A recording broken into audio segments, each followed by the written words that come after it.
Alrighty, I'm working on a Yamaha YFZ450R. It's a fuel injected Yamaha. So it's got electric fuel pump and a fuel injector. Issue is it's a crank no start. So to show you guys, turn it on. It'll try to start sometimes. You can hear the fuel pump there turn on. So you try to start, but nothing. So what I'm doing now, I have my amp clamp hooked up. So there's 4 connectors there, or 4 wires. 2 are for the fuel level indication, and then 2 are for positive and ground for the fuel pump. I have my amp clamp hooked up to it, to the power wire, with my breakout leads, just connected them in series. If you look at the oscilloscope here, I have my scope set up. And then what I'm going to do is I'm going to turn the key on engine off. You'll see a waveform. You can see it there. You can hear the pump. I'm going to crank it again. So there's your waveform. I'm going to stop it, rewind. And what I'm looking for here is, I'm just going to pick a spot. Well, I'll just pick this spot here. We're going to count, because most electronic fuel pump motors have 8 commutators on there. So 1, 2, 3, 4, 5, 6, 7, 8. 1, 2, 3, 4, 5, 6, 7, 8. Right there. I'm going to lock it. So if you look after the big hump, it gets flat. Big hump gets flat. It's a pattern, right? So the first one's 6.4 milliseconds. Second one, what did I do? I just moved it. Hang on. I just bumped it there. 1, 2, 3, 4, 5, 6, 7, 8. So first one's 4.5 milliseconds. Now second one's 13.6 where it's at, how I have it. The difference is 9.1 milliseconds. So what does that tell me? Well, if I go to my calculator, I know there's a calculator on here somewhere. Where the heck is it now? Oh my gosh. I have one on here. There, I'm looking right at it. All right, so I'm taking 60,000, right? Because there's 60,000 milliseconds in a minute, right? 60 seconds in a minute and 60,000 milliseconds. So you go back to the scope, I'm gonna take 60,000 divided by the difference between that and that, which is 9.1. So if I take 60,000 divided by 9.1, that tells me my RPMs. Rotations per minute, 6,000, basically 6,600 RPM. So it's spinning pretty good. Well, what else I'm looking at is the amperage right here. It's like between 1 and 2 amps. It's like 1.5 amps. But I put a measurement button here, DC average, and watch it there. See, 1.5, 1.4 amps. To me, that seems pretty low. Let me get rid of that. Why? Because on cars, I usually see 6, 8, 10, or 12 amps. That seems really low to me. And the waveform, when you look at it, it's kind of, usually you want nice even humps. Well, there's some dead spots, means that those commutators are worn. Sometimes a fuel pump won't turn over if it's on a dead spot, so if you tap it, it will turn over because it's landing on those dead spots. But it's not obviously brand new, so you can see some dead spots there, or not completely dead, but it's starting to go out. So that's one issue I noticed, that and the very low amperage. So I don't know how much fuel pressure it's really getting. I know it is spinning at 6,600 RPMs. So the next thing I did is, if you go back and look at this, my fuel injector harness, 2 wires going to the injector, 1 injector. So if you keep looking at that, I'll grab this new injector. The guy bought a brand new injector. I haven't put it in yet because I want to make sure. He thinks it may be plugged. There's 2 wires there, or 2 connectors. So what I did now is I put my breakout leads in there. So go back to the scope, you go over to this part. I'm going to put in a 20 to 1 attenuator. Why? The scope only handles 100 volts. A 20 to 1 makes it handle up to 2,000. Not that it's going to go over 100 because it's a 12 volt system.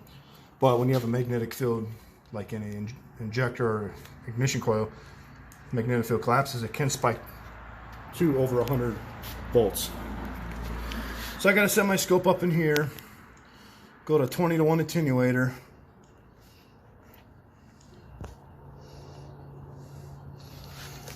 Set my leads up.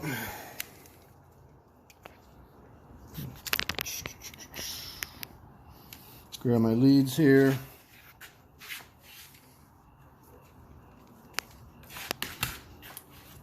And I'm going to take my negative, go to battery ground. My positive, I believe it's the red one I hooked up. If not, we can check it.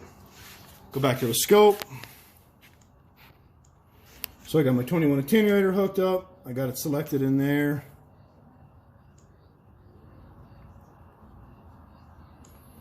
And then what we're going to do is turn this on.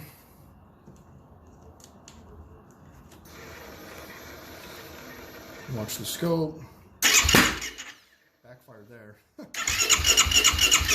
So let me change my scaling. Put a trigger on.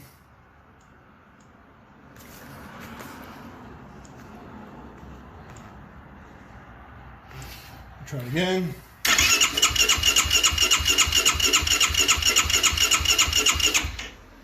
Put my trigger up there. So if I stop that and rewind, that's a good injector waveform. Why? From there to there is the milliseconds. If you measure that, the difference from there to there is 5.1 milliseconds. That means the injector is opening for 5.1 milliseconds. That's how long it's open. That's the magnetic field collapsing. It's at like 70 volts, not over 100.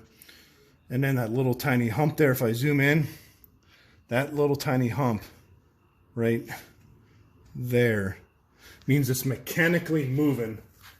The injector's mechanically opening and closing. So is the fuel injector stuck? Like, it's not mechanically stuck, but why isn't there fuel going through it? Or is it a weak fuel pump? I think it's more of a weak fuel pump issue at this moment, but more to come on that. Alrighty, so I believe it's a fuel pump issue. The injector, the hump is there, so the pinwheel's actually moving.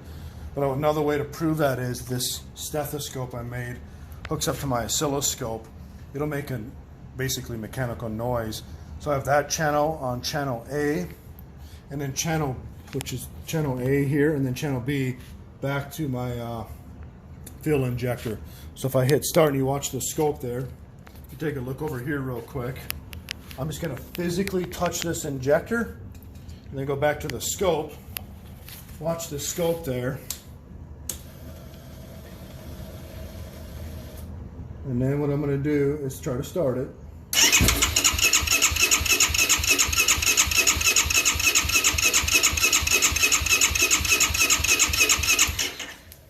Stop the scope.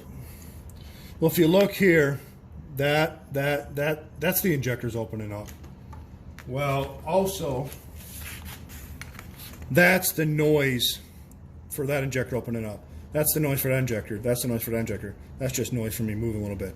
So that's just basically aligning everything up. So if you kind of zoom in here, you can look and prove. So let's get on this one here.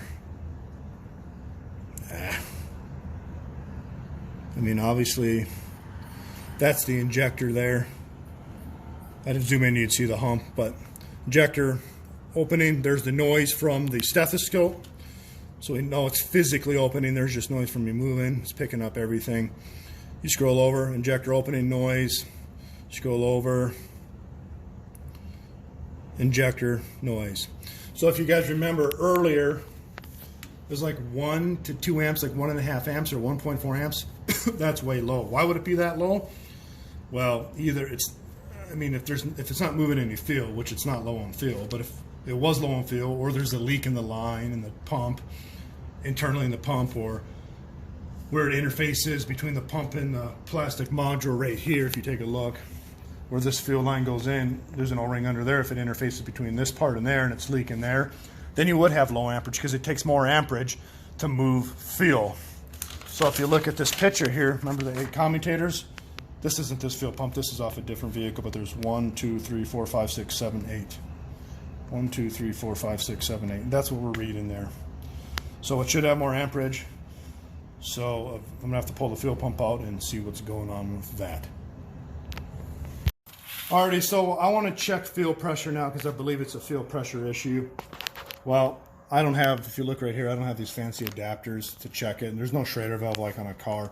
I just know it's fuel injected, right? So it should, I would think, have at least 40, 50, 60 PSI. So what I did is I took this off. I have a line going, fuel line going to my fuel pressure gauge, teed fitting off. Put a bolt in there to plug it. It leaks a little bit. Don't care right now about that. Go to my fuel pressure gauge. So I should check pressure going up to this and see what I'm getting. This would go to the injector side because the return system's in the tank for the regulator, or the return side is in there. There is a regulator down there as well, but this, imagine this end right here being the fuel injector, where it'd just be normally closed when it's prime. So I should read pressure here. So if you turn this on, just watch the gauge. Watch the gauge here. I'm going to turn it on and hear the pump go on. 0 PSI. Well, to prove that, let me hold this down. You can see that. Let me turn it off. You can see that there. Turn it on. I have this pushed in to make sure fuel is going through my line. Like, it's just kind of like spurting out. It ain't much pressure at all. So do it again. That gauge should have pressure. It ain't doing nothing, right? Just kind of dribbling out. So then, if you keep watching,